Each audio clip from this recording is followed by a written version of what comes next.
Hey everybody, Brandon and Brandon back here with the Kabuki Strength Lab, and today we're going to be talking about improving your breathing and bracing with a somewhat unique drill.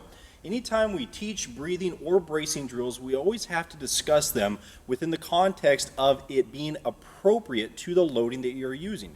So whether you are doing, say, 10 reps at 70% on a squat or 1 rep at 100%, those are going to be two unique strategies for the ratio of air versus muscular tension in your bracing.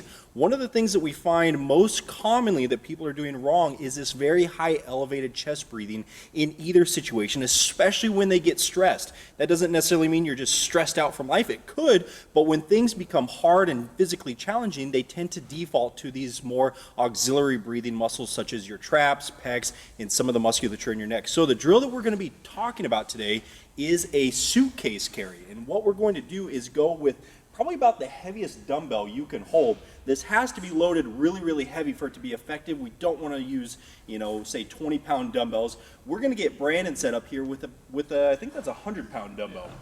So let's set it up, Brandon, and let's talk through the benefits while we're doing it. So obviously, we have some anti-rotation components coming here. So as Brandon's holding this, it's very challenging on his left oblique and certainly his right, but probably more so left, to hold him in position. So we have some nice oblique activation going on here, but that's not the exact reason we're doing this drill. We're doing this drill because it's going to allow him to pattern his breathing and bracing in rhythm. So anytime you are breathing in between a squat, or if you're a CrossFitter doing wall balls or anything with a lot of reps, you need to know how to turn on and off your breathing in sync so that you can maintain your trunk position. You can't let either one go, especially your bracing, and expect to regain it completely. So we go with a farmer's carry and we practice as hard of a brace as possible while introducing rhythmic breathing. And the breathing is going to be very intuitive based on the load that you're using and based on the tempo that you're walking. But again, guys, super, super important that you use as heavy of a dumbbell as you can possibly hold,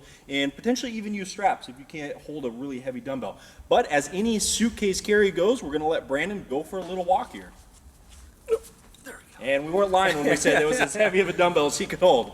So super important in this drill, guys, that we maintain a level hip position and we do not let the dumbbell sink to one side and crunch to the left. It's super important to maintain some expansion throughout your trunk and to really nail down that trunk rigidity as you are moving. Really, really great for pelvis and rib orientation because it's very hard by nature of the position of the dumbbell. It's very hard to extend, and this is where we find a lot of those breathing pattern issues, is in this extended or rib flared posture. That's really, really challenging to do when you're holding a dumbbell at your side. If you're not sure how to use your belt with this, or if you find that you tend to suck more air into your chest when you're wearing a belt, we highly recommend using a belt to do this, as it can be very, very effective to teach people how to breathe and brace into their belt properly. So even if you don't have a ton of space, you can make small passes, or you could potentially just hold it and stay static, but we really like to incorporate some type of gait work into our farmer's carries or suitcase carries for that very specific reason. Anything like that there, Coach Brandon? Yeah, so keep in mind we're trying to stay as upright as possible. We're not going to let ourselves give way to the weight, or else it kind of defeats the purpose. And lastly, for clients out there that ask you, hey, how do I breathe and brace for a 12-rep set? This is drill for them. This is what teaches them those mechanics. Brandon's out.